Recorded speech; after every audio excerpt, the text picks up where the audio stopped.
I'm Ed Nersessian, director of the center.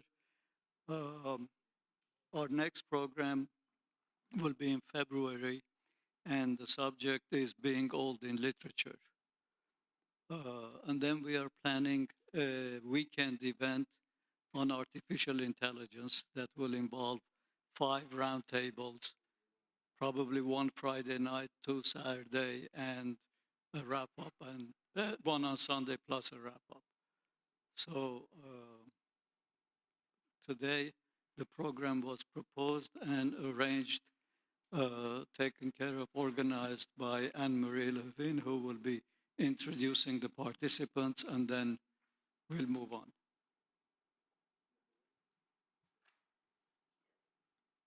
So I'm Anne-Marie, and I'm going to introduce the participants.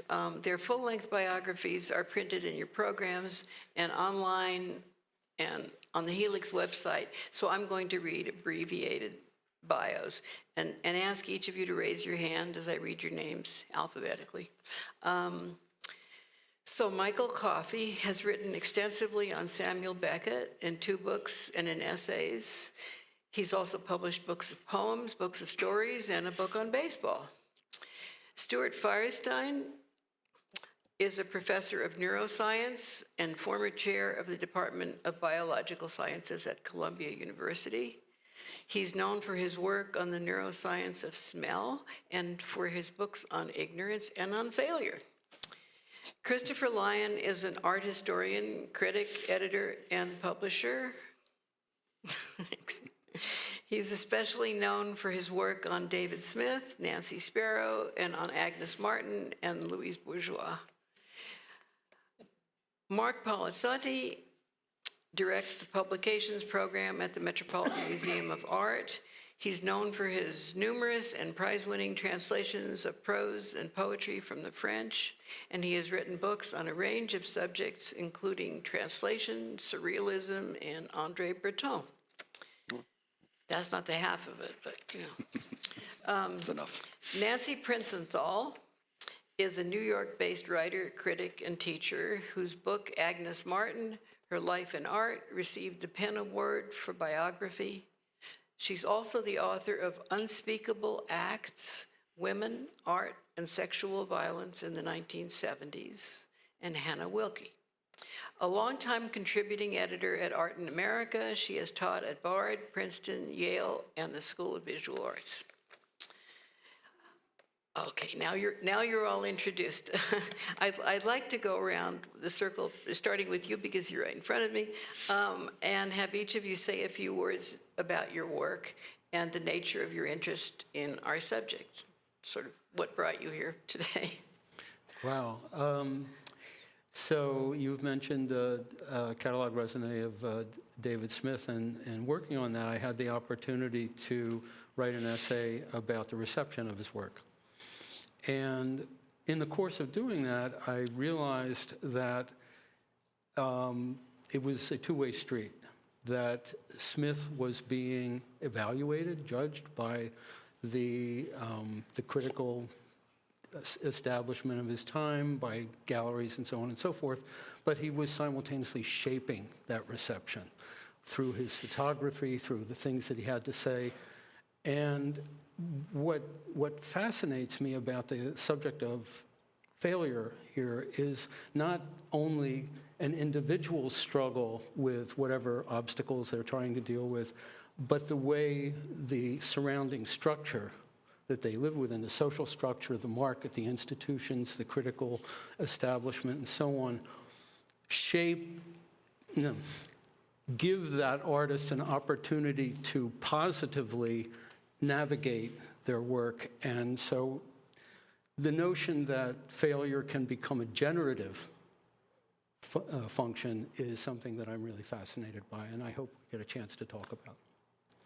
Wonderful. Nancy? So, thank you, Anne-Marie.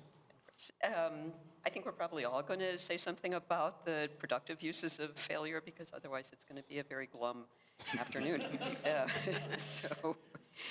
But I think that's the meat of the question, as well as writing about Agnes Martin and Hannah Wilke and other truly sad subjects. I am in the midst of writing about Louise Bourgeois, and both Agnes Martin and Louise Bourgeois came to success, and I think success is something we're also going to have to try and define. What is it?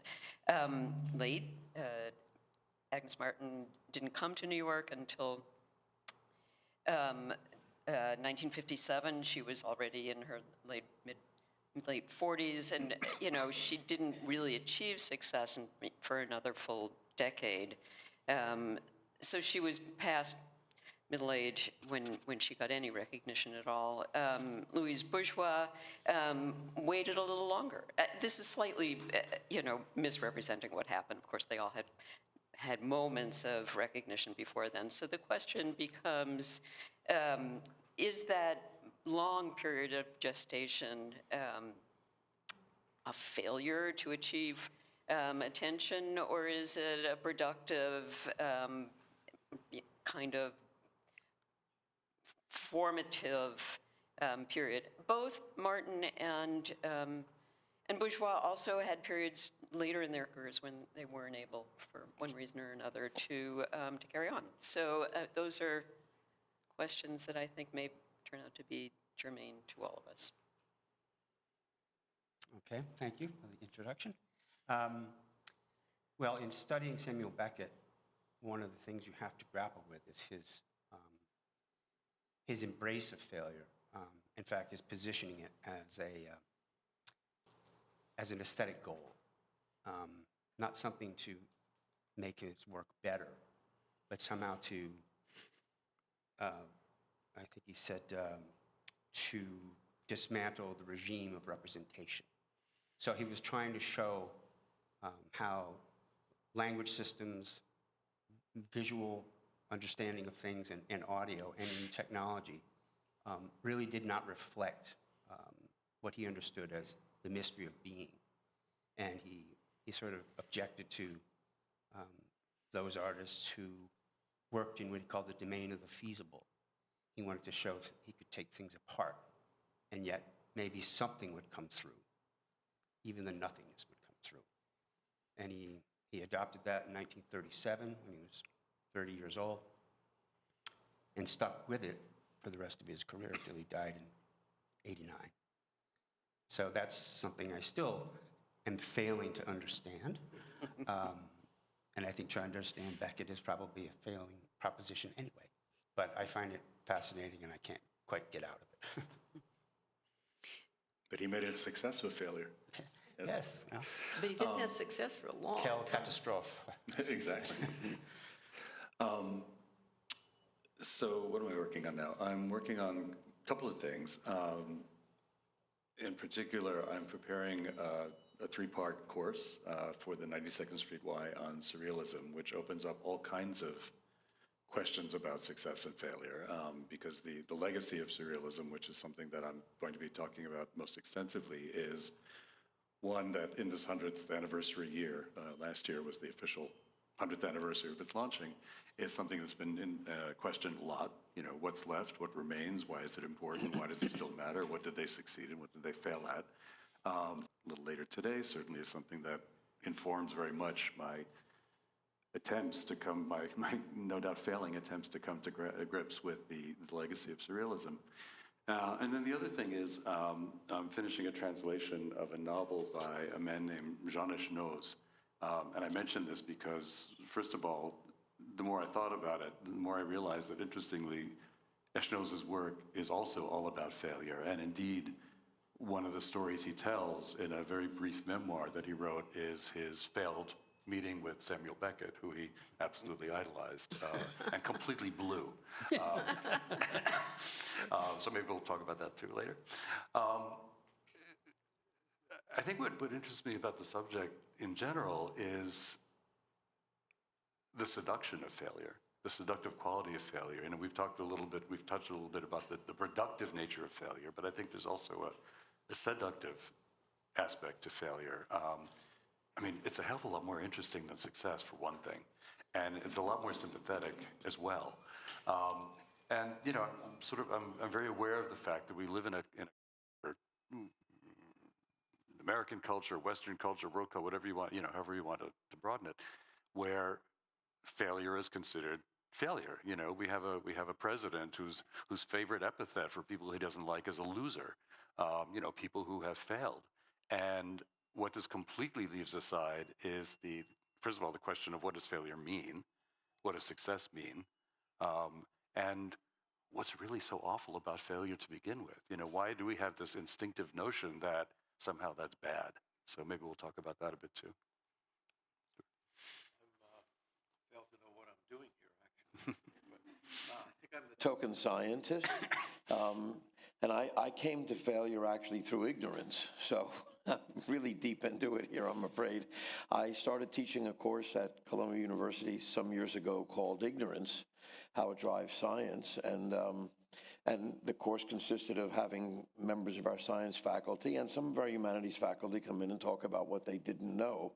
I thought after 4 years of being an undergraduate at Columbia and having your poor brain filled and jammed with facts and so-called knowledge, it was useful to actually know what we didn't know.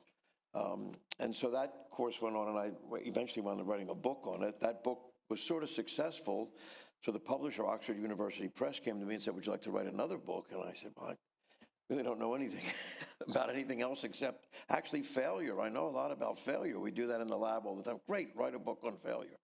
So I did, and the interesting thing, I think, though, the interesting connection between the two is that if you think science and many other endeavors are driven by what we don't know, that we're much more interested in what we don't know than what we do know, just compiling the facts, sticking them in an encyclopedia, then the really deep sort of unknown is what I would call the unknown, the stuff you don't even know you don't know, which I know sort of many people in this room will immediately think of Donald Rumsfeld, although he's not the first person to have said that, and it's not as actually stupid as it sounded coming out of him. But I think that is a deep kind of ignorance to what we don't know we don't know, and how do you get to that? And I think, at least in science, the way you get to that is through failure. Failure is the portal to the deep unknown, the unknown unknown. You do an experiment, you expect it to get a result. You don't get that result. The experiment fails. Now the game begins. I think I'll end with this. I think it was, it's a great Isaac Asimov who once said that what every scientist really wants to see or hear when they look at new data, a new experiment, the results of a new experiment is not eureka, but, oh, that's weird, because that means something interesting is going on. So I think failure means something interesting is going on. Okay. And you, yeah. Now what? Last speaker. I see. Any responses to any of that from any of you? Well, I would say this generative aspect of failure is what we probably want to, what we all want to concentrate on, isn't it? And what we want to think about. The place, and this connects a little bit with French literature, or English-French literature. The artist that I spent the most time working on prior to getting involved in David Smith was Nancy Spiro. And you can't really think of Nancy's work without thinking of Antonin Artaud. Came for her the prod that moved her into her mature work through the Artaud paintings and then the Codex Artaud. And Artaud, I think, maybe gets the championship for failure in his actual life. I think Susan Sontag says something like, in his life and in his work, he was a failure. And yet, But was he? But posthumously, his writings transformed Western theater, and were taken up by artists as different as John Cage and Carolee Schneemann. I mean, people really came to him. And so I wondered about the sense of almost a generational failure of artists in one generation passing on this sort of like gene of failure to another. I don't know if there's any sense in that, Well, that idea the at first all. thing that you think of when you think of Artaud is Van Gogh. Is Van Gogh. Another one who's a perfect example of, nothing in his lifetime, but came to now this sort of preeminence. Who Artaud identified Who with. Artaud completely identified with, who he wrote about, and who, he felt was sort of his spirit brother. So yeah, in a sense, the generational shift, I mean, that was kind of an almost unbroken line. I mean, the interesting thing about, the failure, I think, has its kind of ground zero in Balzac's, the unknown masterpiece, in 1831. This romantic idea of the artist and the failed artist, especially, which is such an interesting thing, reaches maybe into the 50s. Maybe Pollock is our last kind of really failed artist. And then there's a movement that I associate with minimalism of process art, of art that's about incremental steps that removes, in a very important sense, removes failure from the table. Chuck Close would talk about that. When he was a junior Abex painter and imitating de Kooning, he would become so anxious, like, is the painting finished? I don't know, I can't tell. But when he found his style, and you think of Phil Glass, you think of Solowit, his friends, it was like, the next day I know exactly where I'm going to start. I'm going to start in the 5th row with the 13th thing, and I'm da-da-da-da-da. So I just wondered about culture helping to eliminate failure, chance, risk, and what you think about that. I think that the generational question is really interesting and important. And I think a lot of it is scrambled by the way that art is periodized and the way history, goes to the winners. And when I discovered in doing the bourgeois research, which I should have known from doing the Martin research, is that at the exhibition 10, which was this landmark exhibition in 1966. For minimalism, which is sort of the end of angst, the end of failure, the end of, grappling with things that seemed in a previous generation to have been absolutely necessary for creativity. That show was simultaneous, same building on East 57th Street with the Fishbach show called Eccentric Abstraction, which happened to be sort of a springboard for Louise and others. For Louise Bourgeois and others who were Hesse, making. Hesse too, right? And Eva Hesse was in it too. Yeah. So, these things are happening at the same time. And of course, they lump together people who turn out not to have that much to do with each other, which is, of course, the way these, record-setting, or paradigm establishing exhibitions wind up being. It's also the case when I first embarked on this Louise project, that I came across a book, which was humorous to me, a novel by a woman named Idra Novi, who wrote at the time, this is about 5 or 6 years ago, a well-received, popular book about both Agnes Martin and Louise Bourgeois. Oh my God. Hater. That essentially celebrated them through these fictional characters as hermits, as like people who were, and this is such an, it starts with Van Gogh, or maybe it doesn't start with Van Gogh, it starts further back, who knows where it starts. It starts with Romanticism and the romance of being isolated artists against the world, against bourgeois society, against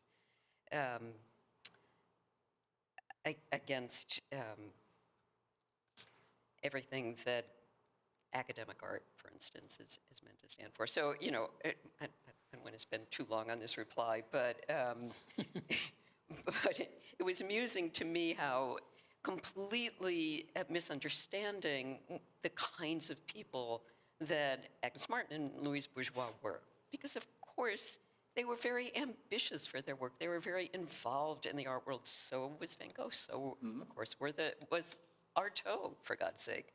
And all the surrealists. You can't be an artist in the world without being in the world. You can't live that mythical, although Martin did spend some rather isolated periods, many artists do. But at some point, what you do is you engage with the work around you, the world around you, even if you're still grappling internally with failure. But what really strikes me is how enamored we all are of the romantic myth of the tortured solitary genius. Right. And that, it affects so many people. It's applied to, it's sort of layered onto so many people, so many artists who, if anything, I think maybe the issue is more that sort of generational moment and generational anticipation. Because,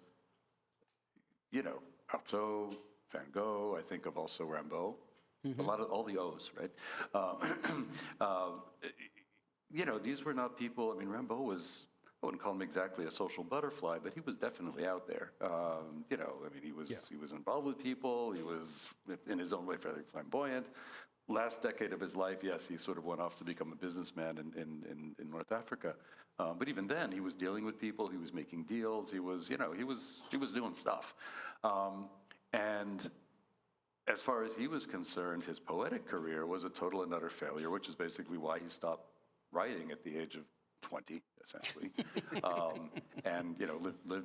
Spent 5 years sort of figuring out what he wanted to do when he grew up, and then the last decade, until he died of cancer at 37, doing business, because basically, for him, the definition of having failed at poetry is that nobody was publishing it and he wasn't making any money. It was, so again, we like to think of him as this sort of solitary genius in the garret, scrawling out these, the season in hell and these tortured, or really fireworks of, on the page, which they are, and completely groundbreaking. And what he did with form of the time, and, completely ripped it up and threw it in the air and put it back together again. But for him, it was kind of careerist when you get down to it. He latched on to the Parnassians, and particularly Verlaine, because Verlaine was an up-and-coming poet who was having success, and he figured, this guy's my, he's my train ticket. And when it didn't work out, it was like, let it go, move on to something else. It was really very pragmatic. And the letters that he wrote, a lot of what we know about the last part of his life are through this huge number of letters that he wrote to his family, mostly to his mother, who, of course, in the literature and in the mythology is this awful person who he hated and, who ruined his life. But in fact, he stayed attached to her for his entire life. And he would write her these long, detailed letters, which were basically a way of saying, hey, Ma, look, I'm making money. I'm making a success out of myself. I just made this good deal with this guy and sold him, 50 pounds of rice or whatever it was for a profit. And this was, then he moved on to gun running, which also kind of sort of made him some money. And, this was the definition of success for him, and who knows where he would have ended up, Rimbaud the tycoon, if he hadn't gotten cancer.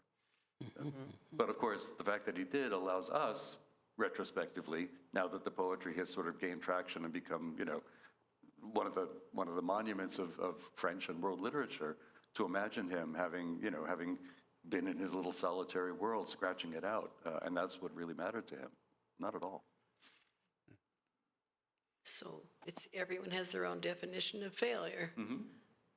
I was thinking you have to have a tolerance. I'm thinking of Beckett, what you said about Beckett. I know all his letters were full of how he was failing to write until he wrote, and then there was got a little bit better, but fail again, fail better. But if this started in the early 30s. Is that what you said? Yeah. Yes. His decision about how to write. But look how long he tolerated nothing. Nobody knew about his work or anything until his wife got his work published, and I think that was just after the war. Yeah. So that's a long time. Waiting for Godot was 1953. Waiting for Godot was 1953. Okay. But he had published before then. He had published before then, but not to any success. But So a tolerance or a liking, a comfort with he was perhaps. a stubborn artist, and he was completely dedicated. How and, compelled are you to doing what you're doing? yeah, his whole life, someone said, was all about aesthetics. Everything he saw was seen through an aesthetic framework of some sort. Sorry. But I've been thinking about, the rareness, I think, of failure, as I said, as an aesthetic goal. And I think there are other examples of it. I mean, I'm just thinking about it in the last couple of weeks. And everything from punk rock, where to be able to play music well was not what you wanted, was not part of the scene at all. It was people who couldn't play. Somehow that was considered letting something otherwise that you couldn't reach into the work. And I think that's what Beckett felt about his, dismantling these systems of representation, that it would let something else in. And in 1937, he wrote this, he met a guy, a German bookseller in Germany. He was spending 6 months there, kind of as Nazism was really taking hold, and they were hiding art in the basements and things like that.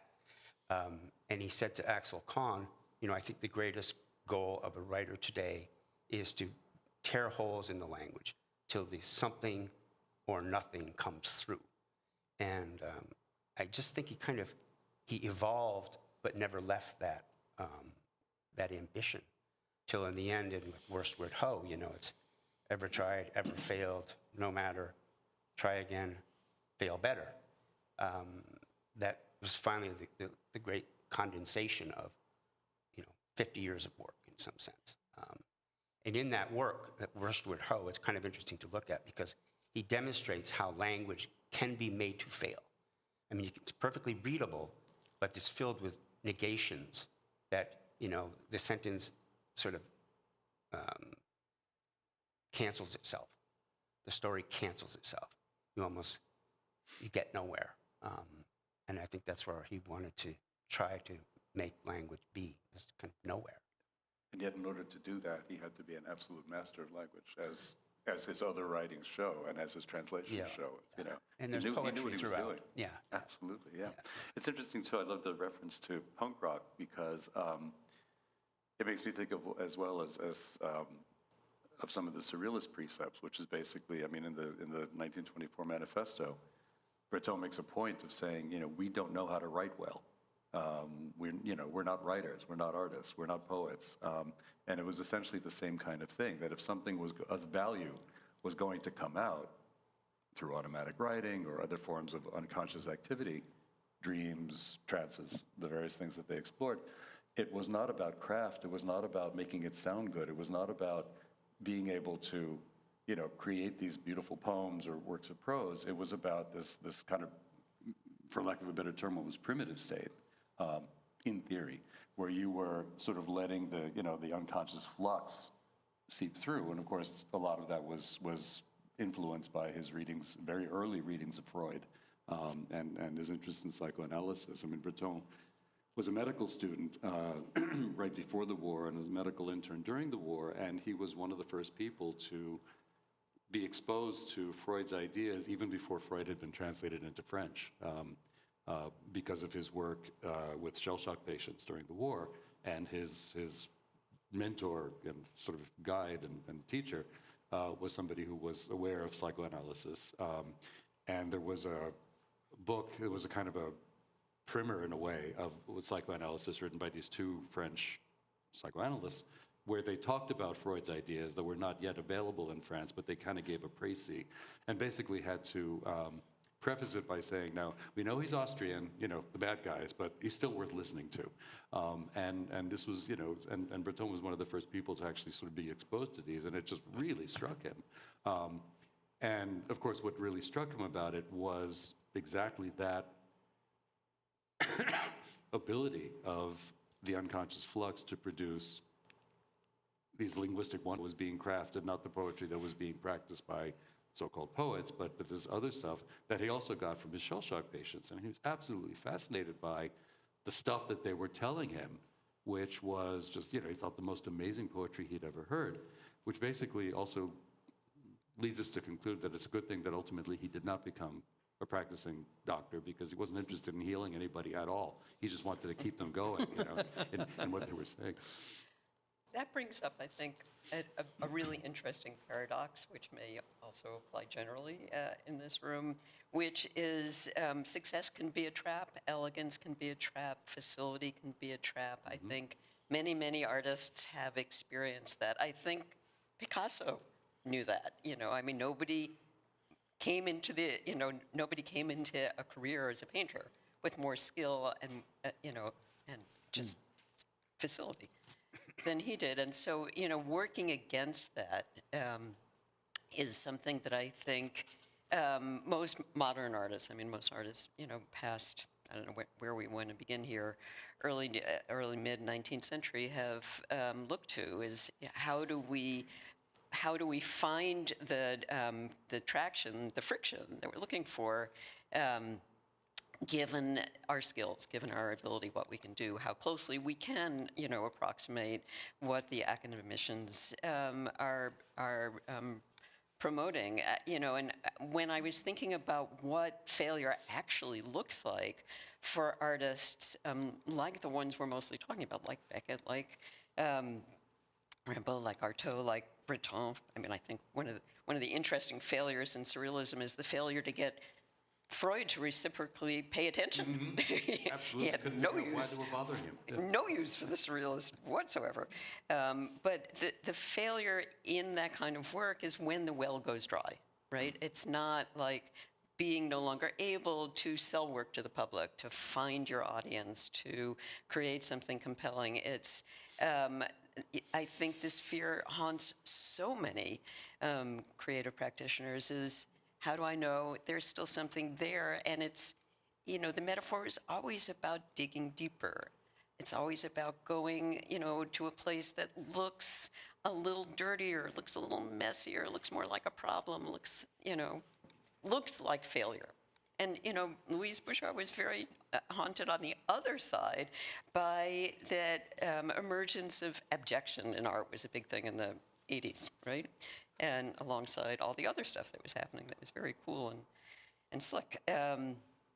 So yeah, how not to make abjection itself a commercial product, and at the same time, how to still hold on to something that feels raw. Well, you used a really good word, which is friction, because, that, to me, sort of applies to a lot of the people we've been talking about, because friction is exactly what is not going on in the mainstream. Friction is exactly not what the Academy is doing. People don't like friction, they don't like being made uncomfortable. And it's, it kind of rubs the wrong way, friction, when you're doing something that is not whatever the sanctioned aesthetic, the sanctioned approach might be, it's much easier to dismiss. Now, you mentioned the 80s, and of course, I think the person I used to see in every gallery window and you couldn't get away from in the 1980s, early 80s, was Mark Kostabi. Yeah, exactly. Oh, Kostabi. Yeah, right. Who remembers Mark Kostabi today? But, those little faceless, pink, weird-looking mannequin things. This guy was ubiquitous, but it was very much the official art, of the time. It kind of was. It was successful. It was. I was more thinking Kiki Smith, Robert Gogh. There are other England. I'm thinking of artists who are on exhibit right now. I don't think Kostabi kind of rose to the level of No, sophisticated. What I'm saying, he was very accepted. He's very visible. He was very visible, and he was very accepted, and and it didn't have much friction to it. It was really slick and smooth. Right. So the other side of this, though, is artists who read the room, commercially speaking, and decide not to go somewhere. I was just coming up out of the Q subway at 86th Street, and Chuck Close's big pictures, and one of them's Alex Katz, many times larger than life size. And I remember running into Alex at the opening of the Sigmund Polka show at MoMA in 2016. And, he was just kind of like watching the passing show the way he does, And so I said hello. He said, looking at Polka's work, an American artist could never get away with this. And I thought, that's an interesting comment, because there are boundaries that are, Chuck Close used to say, your style is what you're doing when you're discovered. Really?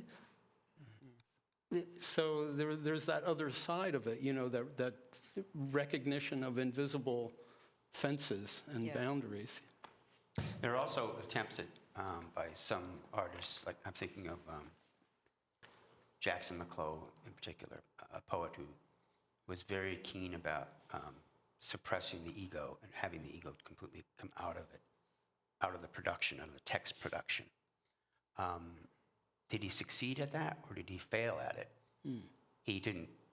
He's not well known. He didn't sell many books. He won no awards.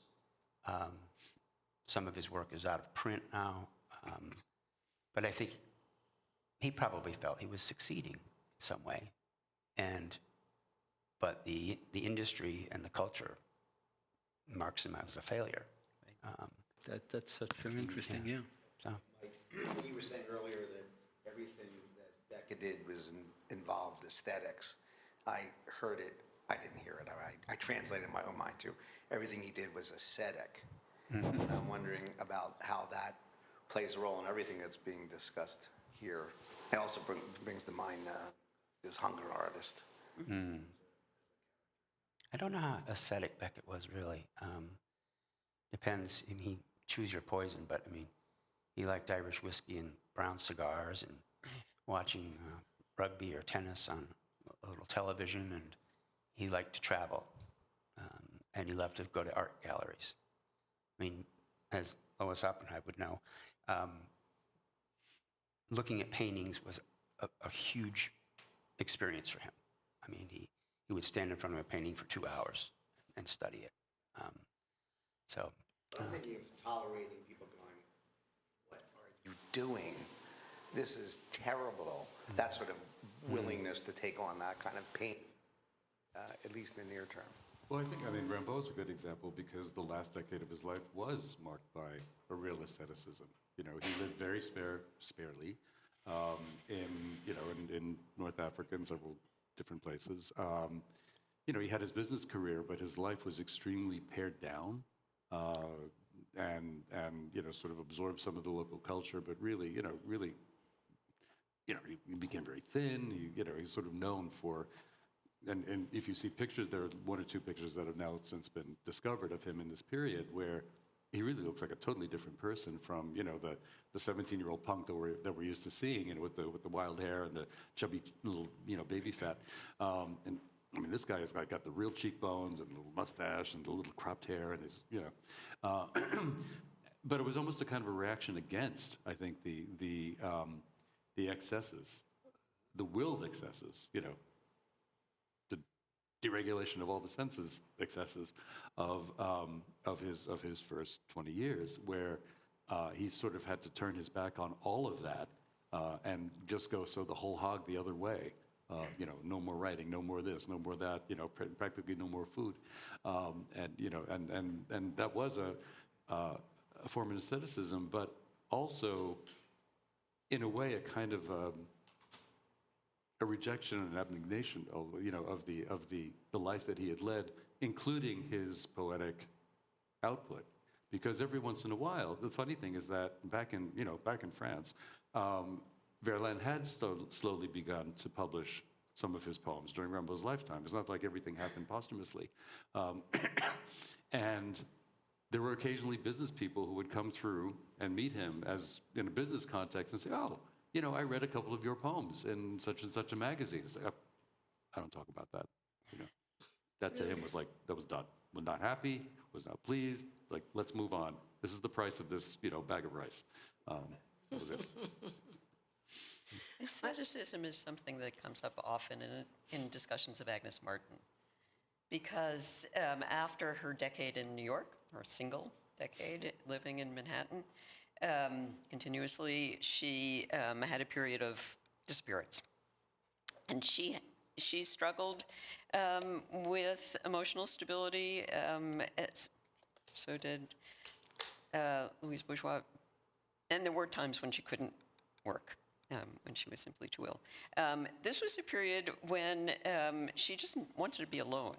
And leaving New York, which is much too much for her, she went out to New Mexico and lived on a mesa with no, you know, it's ironic that she, master of the grid, you know, lived off the grid. There was no plumbing, there was no water, there was no nothing. It was, you know, it was pretty rustic. pretty ascetic. And that kind of consolidated her, when she came back into the world, that consolidated her, her fame. So she became the lady who could sit in the desert, so still and for so long that the birds came and rested. This is apocryphal, sorry, but, it was something that people said of her. And it did represent something true to her personality and to the kind of painting that she wanted to make, which is a very grounding, very seeking for a certain luminosity, but also a certain reliable sense of organization. But, she was also somebody who really liked, she liked making money, she liked success, she loved big cars. So she had one. she had a succession, and they were Cadillacs and Mercedes. It wasn't like I'm going to bomb around my Jeep. So often the notion of asceticism is maybe misplaced. Maybe misplaced. No, I think I've always thought the grid thing expresses a sort of asceticism and order, but inside the grid, it's very expressive. Yes. I've always been astonished at how you could do that, but she did. And you can feel, that's so true, you can feel the effort. And I think that's something that resonates in the work and people respond to it. Because not just that, it was visibly, every line was visibly hand-drawn, but it was drawn with difficulty. And practice and patience. And care. And a searching for serenity. I think that's what people look for in the work. And a searching for transcendence, for happiness, for joy. That was her vocabulary. Speaking as an art publisher, I think that's also the failure of reproducing her work so often. Yes. Just getting that quality. You can get the basic idea, but to feel the effort in the line, to feel what's going on between those grids, I almost never see a reproduction of her work that has the same. I know it's a platitude to say it's never going to be the same thing as standing in front of the actual painting, but there are reproductions that get you pretty close. Not in her case. Try doing a slideshow. I can imagine. I think that was a motivation for her. I think maybe not even, top of the agenda list, very important, but I think she heroically resisted catalogs, biographies, anything like that. And of course she hated seeing her work in reproduction. Doesn't work. So, she made work that couldn't be reproduced successfully. I think that's no failure there. I think that's actually fairly common in 20th century art. Yeah. Artists pushing back against work. Thinking of Chuck Close again, the great big color paintings of the 70s turned back into color photographs when they're reproduced. They don't have any presence at all. Or someone like Ad Reinhardt, how can you how can you represent that exactly? Or see it really without spending a good deal of time. Or, Robert Irwin, all those, disappearing. I think disappearance is sort of a theme. There is a lot of post-mid-century, mid-20th century work that's about how close can I get to the threshold of visibility? How, I think it's still, still something that artists are working on. What about institutions, like pushing back against institutions and the potentially destructive aspect of having a show? I was just reminded, you're talking about Louise, that anecdote that Rob Storr tells about when she's about to have her MoMA retrospective, and they're sitting there and she's going, Stuart Davis never made a good painting after his retrospective at the Whitney. And Ad Reinhardt died after his retrospective at the Jewish Museum. That's not going to happen to me. Really? Yeah, this is Great. all in capital letters. That's not going to. And then of creative activity. She did. She was 70 when it happened, and she kept on going. What about objective versus subjective sense of feeling? Objective versus subjective. I'm listening to all this, trying to sort of take in where science fits in all this, where scientists fit in all this. We fail a great deal. We expect to fail a great deal. I think for science, failure is not one of these issues where what you're trying to do is develop perseverance or grit or any of that. I mean, failure, I think for scientists is motivation. Your experiment fails, you can't wait to get back into the lab, figure out what it is that happened. What's the interesting thing here? Why did it go? I'm always reminded of there's a great scientist named Alan Hodgkin. He was an English scientist, Nobel laureate, worked out how something called the action potential spikes how the electricity in our brain works, basically. And brilliant man. And I knew somebody who was a postdoc in his lab who said the only way to get Alan's attention was to have one of your experiments screw up. He'd come in the morning and he'd go from group to group, from station to station, person to person, whatever. How's things going? Oh, good, the data's going. But if you got to one and the person said, Alan, this experiment's just not going anywhere. I can't make this work. Alan would take off his jacket, put it on the back of the chair, sit down, light his pipe, because in those days you smoked in the lab, because that was how you got things done. And he'd sit there for hours working out what it was that was failing, because that was the only thing that interested him. There's a great quote by, I think it's Enrico Fermi, the famous quantum physicist, who used to tell his students, if you do an experiment and it proves the hypothesis, you've made a measurement. If you do an experiment and it fails to prove the hypothesis, you've made a discovery. Now, I should say both of those things are important in science, measurements and discoveries, but it is nice to make the discoveries now and again. And they happen usually when the experiment goes awry. Then I thought a little bit about the asceticism business and the style of working. And in science, it's quite varied. I mean, there are people who like to work alone. They like to work all night long at the bench when nobody else is around, or the field biologist who will go out for months living out of nothing but his backpack or her backpack and studying some minute bug somewhere or another, to people, like to be a member of a 1,000-member team working on the collider in Geneva. And they're perfectly happy with that. So they're very different styles, I think, that go on that way, and very different ways of working, I guess. So that part of it. But the subjective versus objective failure, I don't know. I'm not sure I can make a distinction between the two of them. They're just both screw-ups. I mean, well, that is not the case. I mean, I think in science, failure is not just a screw-up. There's a great Gertrude Stein quote, if I can stick one of those in here, in which she says, a real failure needs no excuse. It is an end in itself. I think that's one of the most important ideas I've ever heard about failure. And whether we can embrace it as an end in itself, not, oh, gee, I'm sorry, I screwed up here, I won't let that happen again, or yeah, that was my fault, that, I'm too sloppy. None of that. I mean, that's not what a real failure is about. There's no information apologies. in every failure, isn't there? There's usually more information in the failure than there is in the success, as has been pointed out, and I think artists would feel the same way. In most cases, if that was really easy to do, I screwed something up here. This can't be worth it if it was that easy to do. And then the generational thing I'll mention quickly, since that was a subject that got brought up, which is, of course, science always, in the end, fails. I mean, we know that. In some ways, a very pessimistic sort of life, I guess. I know that everything I've ever done in the lab, everything I've ever published, will one day be, in some way or another, superseded. There'll be a better version of it. Somebody will use that, maybe. But, look, Isaac Newton, one of the great scientists of all times, turns out to be, kind of wrong about two little things, time and space. But, what are you going to do?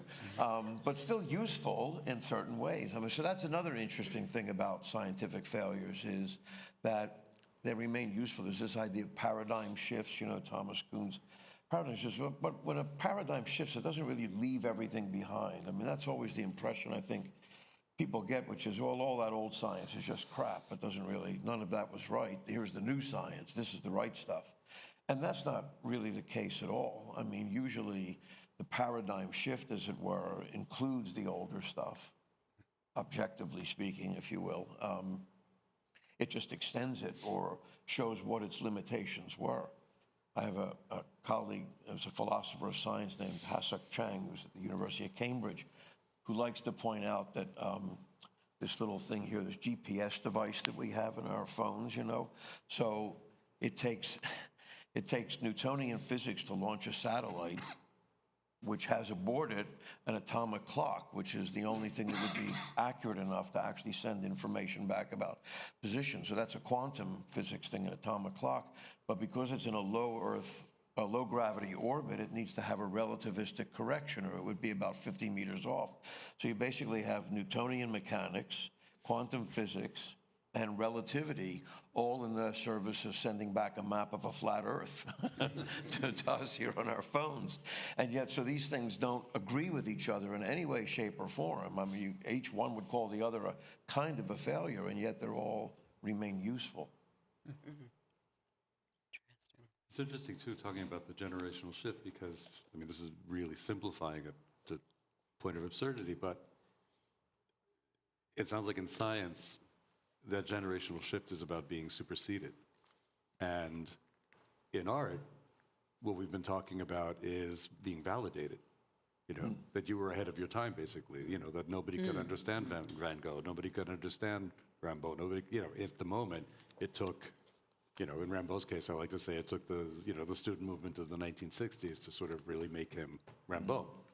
You know, that attitude suddenly became understandable, accessible, successful, you know, whatever you want to say. So I guess that sort of comes down to a different idea about the notion of progress in art and science, right? I mean, is there progress in art? Not I really. mean, is Bach better than, or worse than, you know? Yeah, so it's a different sort of an idea, I think, whereas in science there is some notion of progress. Doesn't always go well, but, you know, I mean, we hate the bomb, but we certainly like anesthesia, so, you know, you have to take a little bit of both, I guess. So it's a different Yeah, I mean, I sense. think the caricature notion would be that, you know, the success was, you know, having finally reached that point of acceptance in artistic terms. Does it progress after that? You know? Yeah. I mean, I suppose you could say in some ways people's understanding continues to be nuanced. You know, there is constant commentary about Van Gogh and about Rimbaud and about Artaud and Nancy Sparrow, you know, that builds on and in that, sorry, in that regard supersedes maybe what came before to some extent, but the work itself remains. Yeah. And different kinds of art have different kinds of temporality and different kinds of relationships to the present and to history. So, you know, we've from decades and centuries now lived with, you know, the stream of politically and socially engaged art, which really, you know, has to track the moment. And, you know, many artists who do that kind of work are perfectly happy to let it go when its moment is gone. You know, it's not art that's made for, you know, posterity. Yeah. You know, and there are, it's sort of a spectrum, I think, you know, from, say, Hans Haacke, although his work continues to be relevant. He's a political artist who, you know, was looking at the cost of real estate in Manhattan. He got a show canceled at the Guggenheim because of it, a little too close to the bone. But, you know, at the same time, a lot of the art that we've been talking about doesn't, you know, hook itself to topical issues in quite the same way. So I don't know what, I mean, you know, if we need the word failure in every paragraph, is this a failure to be contemporary? If you're not politically engaged, no, you know. And looking back at work that was of its moment is, of course, you know, instructive. What was that moment? Is it common or uncommon for an artist of any sort, writer, painter, whatever, to consider their earlier work failures? Do they see progress, at least individually? Sure, absolutely. I mean, the simple example I mentioned, Chuck Close. I mean, he basically destroyed all of that earlier work that looked like de Kooning. Yeah. So, and which is an interesting thing in relation to literature, where I would guess that if a writer is of a certain stature, their failures end up in an archive along with their, you know, successes and so on. I know Edgar Doctorow, for example, disowned his second novel. Oh, really? And didn't know, it's called Big as Life, and it wasn't allowed back into print. But, for an artist, work that, for many artists, work that doesn't jive with where they think they're going in their art is discarded or destroyed or painted over or whatever. But you also have the flip side of someone who could have a very big early success, the first book, the first work, and never quite get there Never again. get it again. Yeah. We all worry about that, don't we? I'm sorry? Their judgment is not always right. And judgment is not always That's a really good point. There can be regret. Yes. There has been regret. about There things are artists who wish they had not destroyed that. So Spiro is one, actually. I think this is actually a big, interesting question. Anselm Kiefer has made sort of a career of, presenting work that's semi-destroyed. It's work that's gone through a Holocaust of his own, because the Holocaust is, in some way, his big subject. But one of his best-known works has to do with a huge stack of canvases that he's basically trashed in service of presenting it as a big stack of trashed canvases. Baldessari did something like that. Yes, that's right. So it's some of these brilliant ideas do come around more than once. Didn't Kafka want all of his work destroyed upon his death? Yeah, Max Brod didn't listen. Yep. Yeah. It's interesting, in science, as you were describing before, you could think of, if you mentioned that if a hypothesis is confirmed by an experiment, you could say, the model that's based on is now sustained a little bit, but it's still a model, and it could still be wrong. We know that because of Newtonianism, for example. Failure, in this sense, is realer. Right? In a way, it's like authentic, because you didn't plan it, and it doesn't fulfill a wish. Right? If you have a hypothesis, your wish is that the hypothesis proved correct. Failure, in that sense, is a little more authentic. So I'm wondering about authenticity as one of the marks of failure. I mean, although he's one of these philosophers that, in the philosophy of science, or among scientists, there are two philosophers they know, Karl Popper and Thomas Kuhn. That's kind of the end of it. There actually are many more interesting philosophers of science, but Popper is famous for his fallibility ideas, which is the notion that the only science you can believe is science that can be shown to be fallible, that can be disproved. A hypothesis that has no way of being disproven is worthless. Well, that's another story. Yes. Of Freud, yes, in fact, or at least of Adler, but I guess Freud by virtue of that as well. But yes, so for Popper, science was based on fallibility. Its authenticity could only be, it was only authentic if it was fallible. That turns out not to be the best way to do things, but because you don't know how much should be, I mean, so Newton is, shown to be fallible, but still valuable somehow or another. There's an interesting, I don't know if you want to get into this, it's sort of an interesting story about failure, I guess. So when the planet, unfortunately named planet Uranus, was found by a telescope, it was realized that it would take about 100 years for it to make a full orbit of the sun. And when the 100th anniversary of its discovery came about, it turned out it was not in the right place, according to the Newtonian calculations and all the rest of that. So the thought was, Newton turns out to be wrong. But a couple of astronomers, a French astronomer and a German astronomer, whose names have gone by me, I can't remember, it doesn't really matter, had the idea that maybe there's a more massive planet further away that we can't see, but it's altering the orbit of Uranus in just this way. And they did a whole bunch of calculations based on Newton, predicted where this planet would be. People put their telescope there and discovered Neptune. So Newton is proven correct. On the other hand, Mercury also doesn't have a regular orbit around the sun. It goes to something called perihelion, which doesn't really matter. But in any case, it's weird. And so for a number of years, people said, well, maybe there's a smaller planet closer to the sun than Mercury that we have trouble observing. They even gave it a name. It's called Vulcan. Does not exist. The reason that Mercury's orbit is wrong is Einstein's relativity, which Newton could never have predicted. So it's so close to the sun, so involved in its gravitational field that its orbit is affected in different ways than just Newtonian gravity would suggest.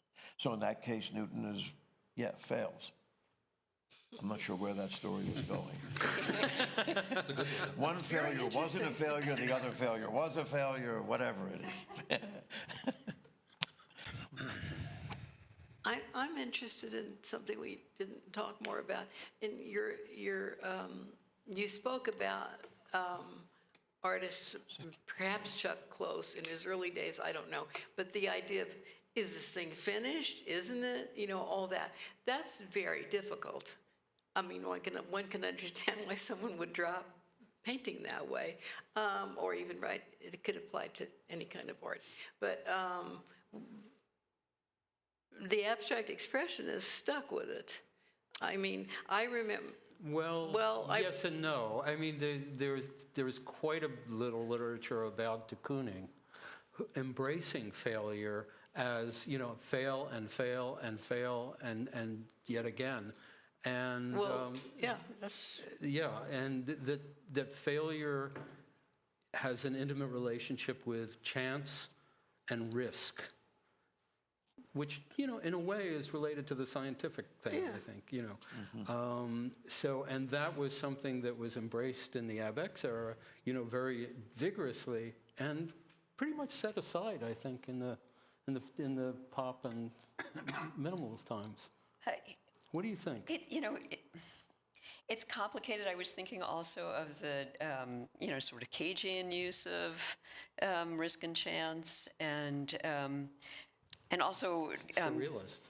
yeah, and going back, yes, to But surrealism. That's different. I think the surrealist engagement with that is a different kind of engagement with chance from the artist alone in the studio making that last gesture. That's a. It's but you're still with say, someone like Pollock or de Kooning. You're hoping to. Be challenged in your mastery. You're hoping for the splatter to take a form that you're going to not quite be able to control. Right. There's a dialogue with the process, with the material, with the paint, with the tool, and it does go to a conversation that I think we started to have when we were talking on Zoom. We weren't supposed to have done that, but we did. And I've been thinking about it because I've been writing about a couple of artists who are ceramicists. And, so every time you put the work in the kiln, not anything could happen, but even very, very accomplished ceramicists will say, yeah, I'm not sure what this is going to look like when I pull it out. And will even say, there's this interview from an artist I was just talking to, Kathy Butterly, who works in ceramics, and the interviewer said, "So don't you get nervous when you put the work in the kiln, because her work is very, very elaborately carved and shaped?" And she said, "No, I love the risk. I sort of hope that something will go wrong. That creates a problem. That's a stimulus. That's." I certainly think that's true with any artist who goes into a print shop. Same thing, stuff happens. As soon as other processes and other people are involved in creating the product, there's risk, and there's the opportunity for things to screw up productively. Well, and since we're talking about ABEX, and you mentioned Pollock, and is it ever finished? I mean, the person, of course, who also comes to mind is Lee Krasner. Very different artist, Lee Krasner. Very different artist, but was constantly asking that question about her own work. I mean, for decades, the same painting, is it finished, is it not? Touch up here, touch up there. And, a Kieferian gesture, also famously took a number of her own works and a number of his works after he died and cut them up to make these collages. Yeah. So they're, taking these failures because the work was never finished, it was not going to be finished, it was a failure, it didn't happen in the way that she was envisioning, and turning them into something completely different, a completely different kind of success. So. There's a sense, too, where a work can be rescued by history that's actually a failure by some standard. We were, recently I mentioned going to the Buffalo AKG Museum, and we were standing in front of this 1952 Pollock, which is one of their works, signature works in the collection. And we were with a curator who was quite familiar with that collection, and we all looked at each other and went, this isn't very good, is it? You know, I mean, it was made just before Blue Poles, and it's like, which is often considered Pollock's last really successful picture. And yet, that work was bought in 1956 by Seymour Knox and his director, and it was, front and centered in the museum, and it's part of the canon, even though Ellen Landau says it's a mess. Well, but has it been rehabilitated, or is it that, it was the moment to buy Pollock, and it's Pollock, and it's the big star of the, he's a big star name of their collection, and it's not, MoMA. There's also the politics of That's exactly my point. success. That history can redeem things that perhaps we've been taught to think are. But then that raised the question: why did I think it was not successful? But has it really been redeemed? Maybe you were right. Who taught me that? Is it Bill Rubin? I don't know. It's Yeah, like, but maybe you were right. well, They do have an interest in promoting its success and its viability. I guess what I'm trying to do is point to that structure again, that sort of, complex surrounding structure with elements of history and institutional prerogatives and the market and collectors and all these things that shape what we think of as failures. Mm-hmm. And when is a work really finished? We've seen 3 major Beckett plays this season. They're all 60, 70 years old. But each time it's rolled out, it's engaging with a different world. And what would you point to as, the work? Is it, what Beckett typed in 1957? Is that what Waiting for Godot is? Or is it the history of these performances in different languages, in different countries, at different decades, at different times? That's a great point. Yeah. So. Yeah. There's a whole history of reception. I mean, the Well, you see that in architecture. Like when classic architecture. Okay, we're going to restore this. What are we going to restore it to exactly? And in the same visit to Buffalo, we visited the Martin House, and I was astonished to realize that the house that Frank Lloyd Wright designed behind it for the member of the family was completely constructed from scratch. It's not the original house at all, I mean, it looks beautiful, but it's not, so what does it mean to have an authentic masterpiece, whatever? I don't know. I think that question's up in the air. It's just a matter of curiosity almost, I guess. So with Beckett, I mean, the examples you use were all his plays. Do you think the novels are the same situation, that they are also reinterpreted regularly as time goes by, or it seems to me they are more of a, what would you call it, an oeuvre, Well, they're more connected to the text itself because they're not performative, I suppose. Yeah.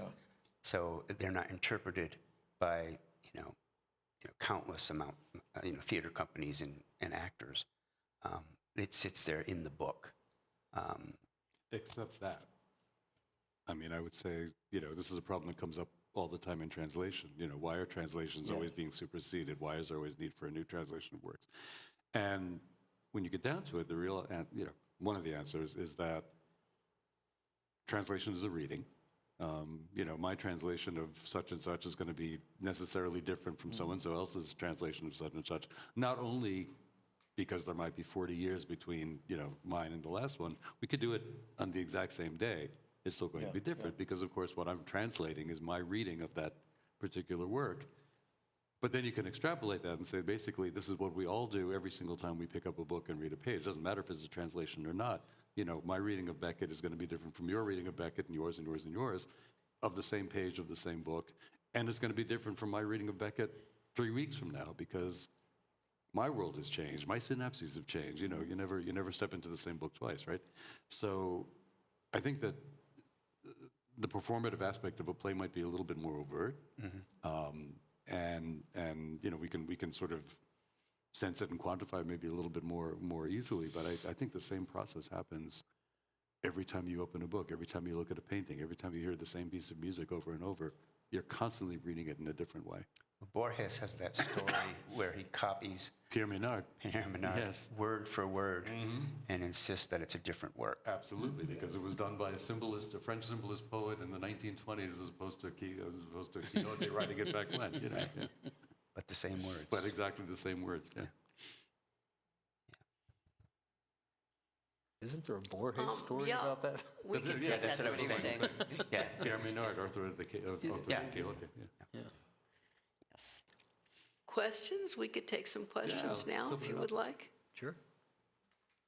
We can try to fail to answer. I would like to make a comment. Come around here. We can't hear you unless you.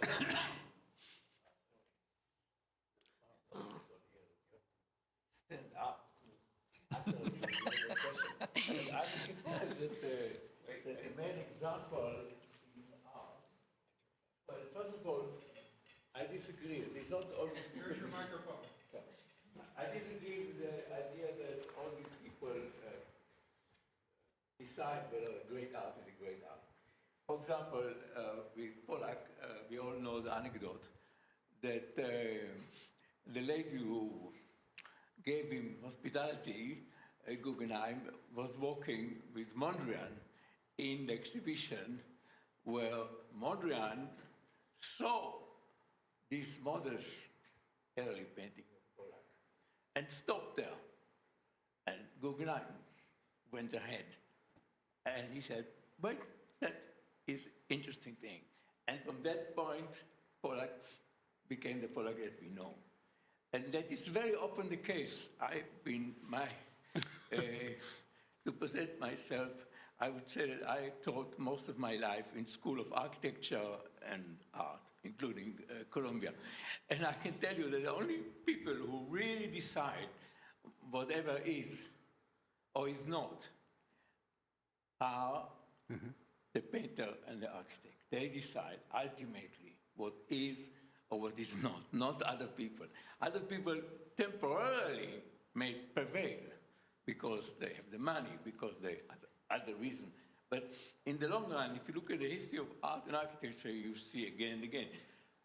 Although some of the examples produce great difficulties. For example, the book by Zola, Le Oeuvre, that completely destroyed the relationship between Zola and Cézanne, were friends from childhood, because it was the father of Zola who actually built the viaduct in the background of Cézanne paintings. Oh, okay. He was the engineer.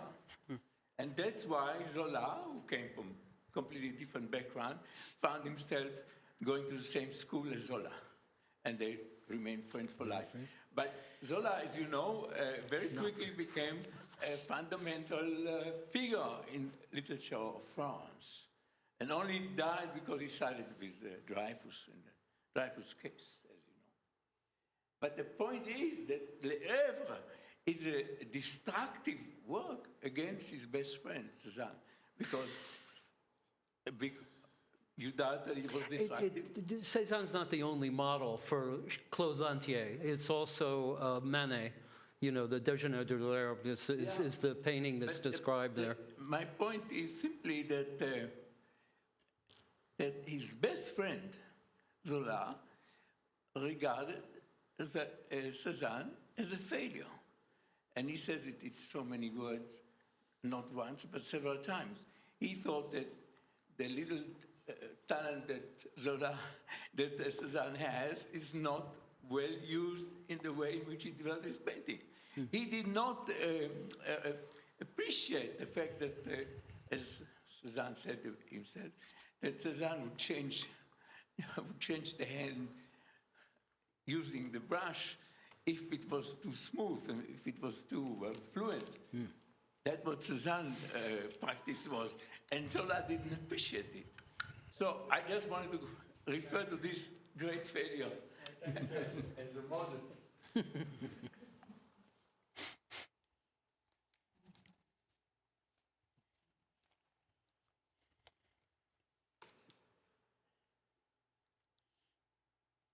I have a thought about Agnes Martin, and I was wondering if you would respond to it. As you know, I'm sure, she was a great Canadian swimming champion. She was almost on the Olympic team.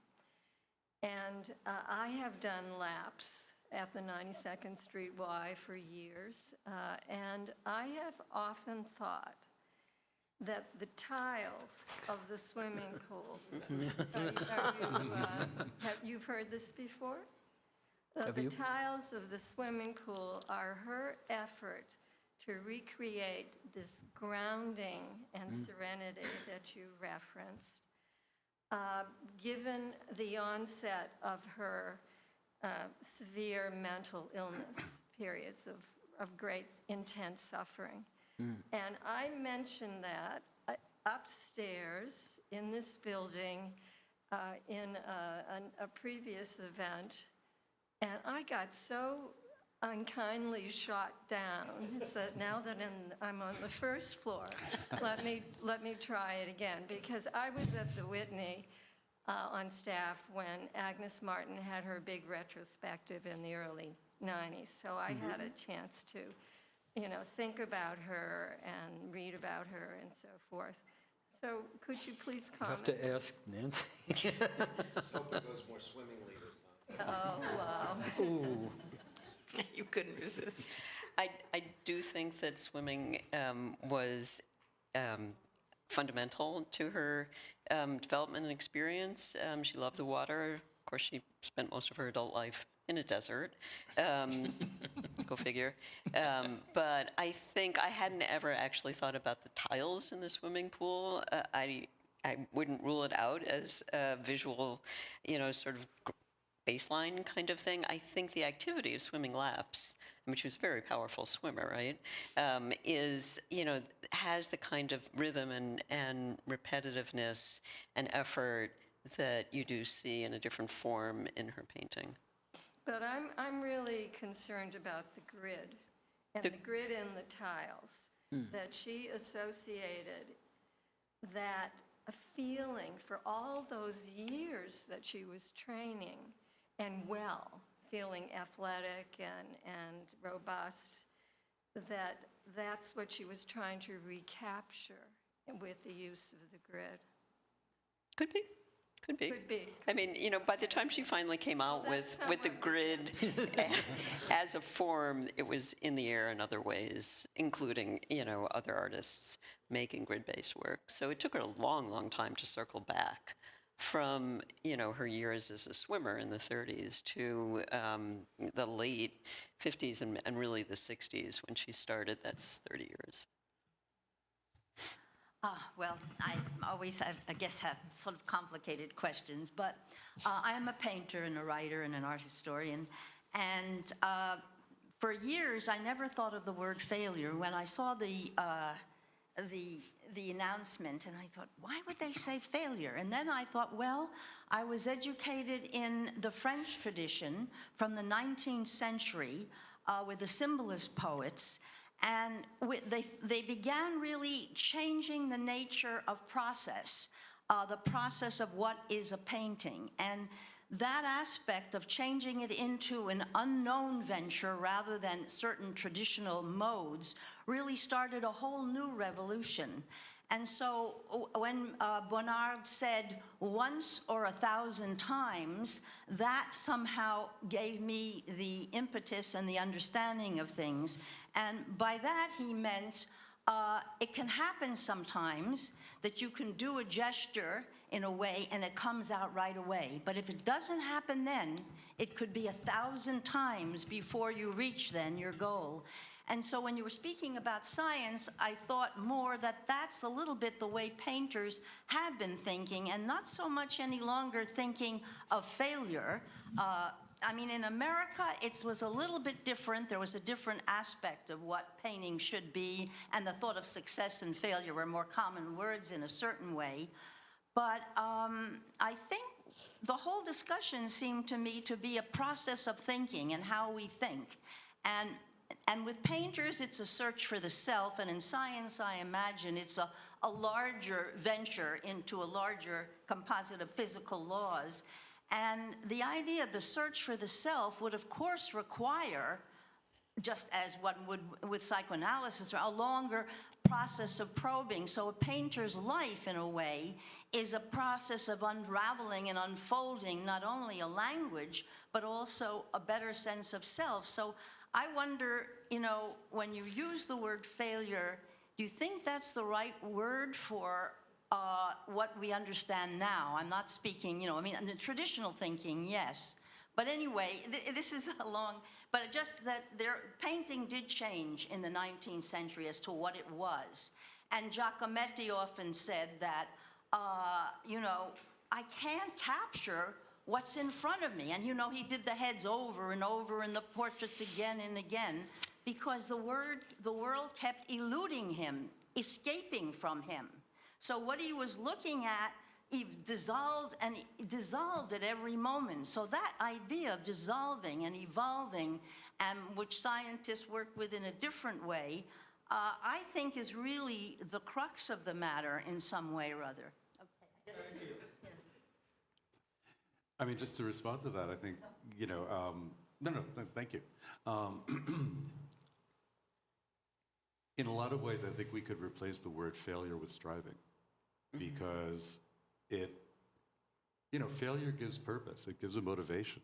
And, I understand to some extent in science, it's important to be able to say, I succeeded in this experiment, and, therefore I can create the best widget or whatever it is you're going for.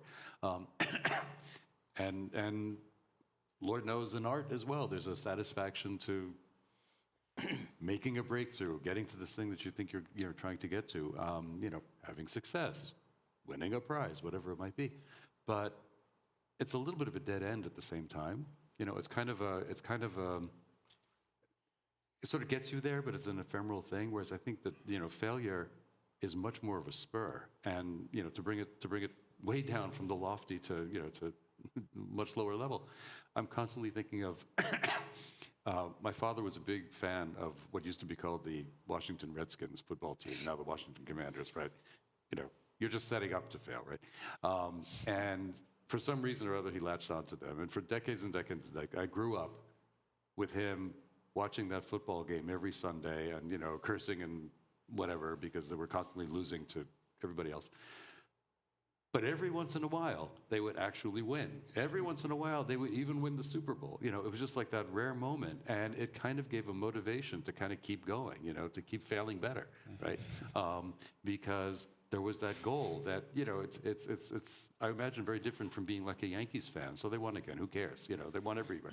But Not lately, actually. Well, not lately, but back in the day, it was much more interesting to me to be a Mets fan, because every once in a while they might actually make it, and it kind of gives you something to strive for and to look forward to. So, I think it's important not to be too seduced by what I think we consider the American notion of failure, which is you didn't get to where you wanted to go, which is a very limited notion, I think, of what failure is. It's kind of, again, it's a sort of it's bad, it's a dead end. It's like, It's sort of what they call it the Anna Karenina principle of Tolstoy, that happy families are all happy in pretty much the same way, but unhappy families are, I mean, All you can successes are succeed the in same. one particular way, but you can screw up in an enormous number of ways, many of which will be interesting, so. And I think sometimes watching the striving is of great interest to people. The one time that Beckett was in America, he was in New York City for 2 weeks to make a film called Film. Very hot summer, and With Buster Keaton. with Buster Keaton, right? And he went to Shea Stadium. It was the Mets' first year at Shea Stadium. They played in the Polo Grounds for 2 years, so it was '64. And he went out with Richard Seaver, who was one of the translators, one of the early publishers of Beckett's work, because he was in Paris. And they saw absolutely the two worst teams ever assembled. The Colt 45s, a team named after a handgun, and the New York Mets. They were both expansion teams in '62. And they were just total ineptitude. And after the first game, Dick Seaver said to Sam, well, shall we go? And he said, no, I love it. Stay for both games. And he was seeing people flail around and, all errors. And but there's something attractive about seeing people are striving. Oh, yeah. Well, the process is interesting, even for You'll learn much more about a baseball. You know this if you're in it. You'll learn much more about baseball if you watch a crummy team play than a good team play. A good team, it's hard to see what they're doing so well.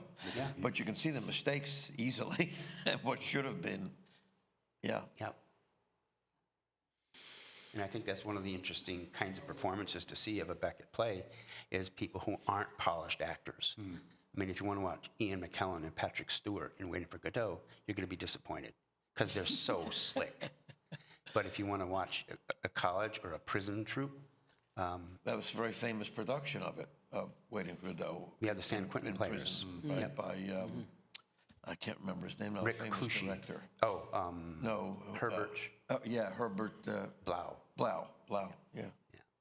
Any more questions? Okay, thank you. Thank you. Thank you all. Thank you.